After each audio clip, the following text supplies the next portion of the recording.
Each state is doing their own thing, so we're gonna see if it gets to that point. Let's go to.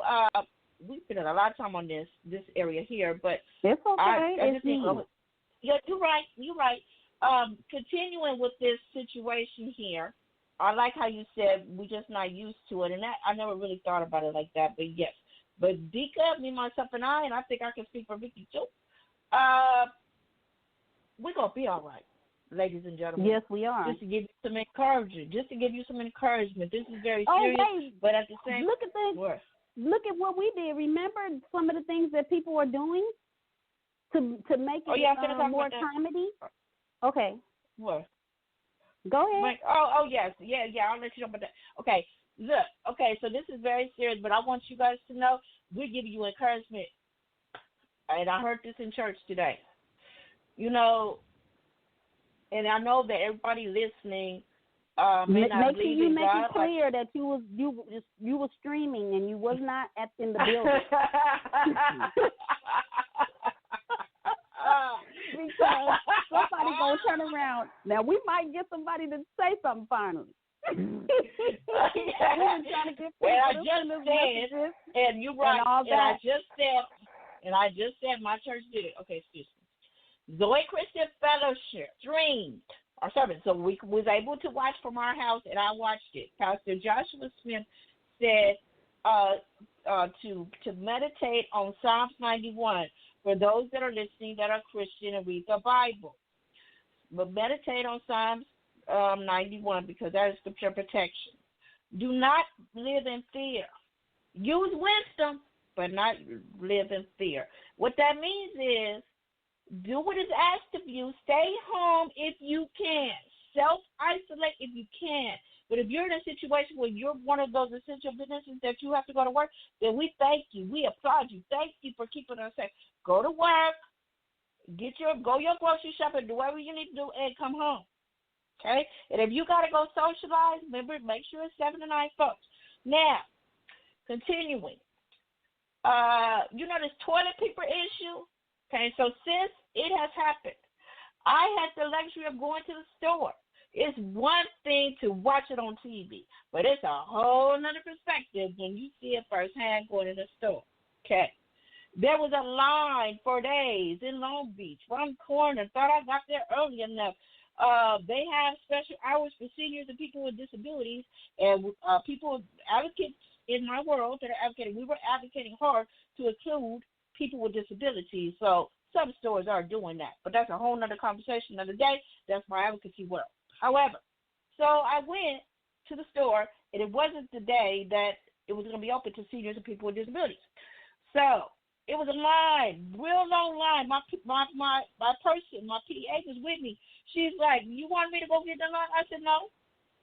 I walked up to the door, and the guy is like talking to me. I'm like, "Oh, so you gonna make me sit in the line?"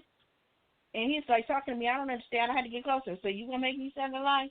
Finally, he was like, "Come on." So we went in the store. We was able to pick up a few things. I won't complain, thank God. But what I really wanted to get was some peanut butter. I was like shocked when she said, "You're not gonna get no peanut butter." I'm like, wait a minute. I thought it was toilet paper. And then I wanted some eggs. I thought the problem was toilet paper. No eggs, no peanut butter, barely any bread. I love my top ramen noodles. If you ain't got nothing else, you could eat top ramen. It was only one thing of top ramen on the dang shelf. This is some serious stuff. I'm going to give a bit of advice. Unfortunately, I hate to say it. Oh. In the hood, for whatever reason, people are like really panicking and running and being greedy and grabbing everything. Yes. Like, I don't know why they're grabbing all the toilet paper and then hoarding it. Yes. So why wouldn't you want your neighbor to have tissue? Because don't you know that mess going to affect you? If they don't have tissue to take care of the situation when they go to the restroom, and if they get infected or go through that whole situation where they're smelling and all those things, Do you want somebody living next door to you like that? Or do you want somebody living next door to you that lives across the street that's going through that? I mean, I'm just saying. Usually people figure out another way, but in essential, now talking about essential businesses, tissue is essential. Now, they do have people that use the little machine that rinses them or whatever, but everybody don't have that. Everybody was not raised to use that. Most people were raised to use tissue in California, okay? And we're talking about L.A. County. But I just want to say California. She say no understand. Yeah. Well, I'm talking about, we're talking about California, but in the world, yeah. I mean, well, I have to say that because they have certain cultures that don't use tissue. So that's why I said it. That's a whole other conversation. So, that's a whole other conversation. Yeah, so anyway, my bit of advice is to go to the Richie neighborhoods. Go to the neighborhoods that have a little bit more money, and they're going to make sure that folks don't come in there sliding everything off the shelves into their basket, because that's not going down. The taxpayers. That is a question right and there. And they gonna set it off if somebody come up in there doing that. So I'm just saying, if those of you aren't able to get a reasonable amount of food or tissue and things like that, water, go to the ritzy area. Don't deal with the stuff in the hood, because I sure didn't. I'm telling you, I didn't deal with no crowds. I did run into some empty shelves, but I'm going to tell you one thing. It was a very peaceful experience, and I was able to just figure out the next thing without somebody snatching something out of my hand or whatever. And then I happened to be there, and they brought up tissue, and they were like, okay, you can only have one tissue or whatever, one package. So it was two of us, so we was able to get a package. And then I had went to another store, and we were talking at the register, and this guy had came up with a thing of tissue, and we asked him where he got it from. He says one of the shoppers in the store gave him a thing of tissue because they had a couple in their basket. And then the cashier said, "Oh, you need some tissue?" And they reached behind the register and gave us a thing of tissue. So I'm just saying, like, you don't have to go through that, even though people are just out of their mind tripping. You know, because I really think you guys should really get a grip. And then those of you that's doing that to sell it, shame on you. Shame on you. I'm using it as a money opportunity. I got to go ahead. Okay. I don't even know if we're gonna get to our topic. I think our subject should be Corona. Well, yeah, it can be. Okay, go ahead. So listeners, because this is important, because this is what's taking up the media right now. So if we don't get to our topic, we'll be back next week. Don't let the guy kick it. We'll be next week. Okay. So Fox 11 deputies, 8 arrested in California for price gouging, toilet paper, and hand sanitizer. So let me just give you a summary. In San Diego, California, San Diego County Sheriff's Department arrested 8 people involved in price gouging scheme on Wednesday. Because California has declared a state of emergency to coronavirus, deputies have been monitoring. Deputies have been monitoring multiple online websites and apps involving sales of hygiene products, cleaning supplies, and personal protective equipment. So I'm here to let y'all know, y'all people that's out there doing it, trying to make some money, there's people watching. Big brother. So San I think it was somebody that had tissue. Did you see the one where the guy was selling the tissue for $200 or something out of a storage unit or something? I forget. Oh no, I didn't see that one.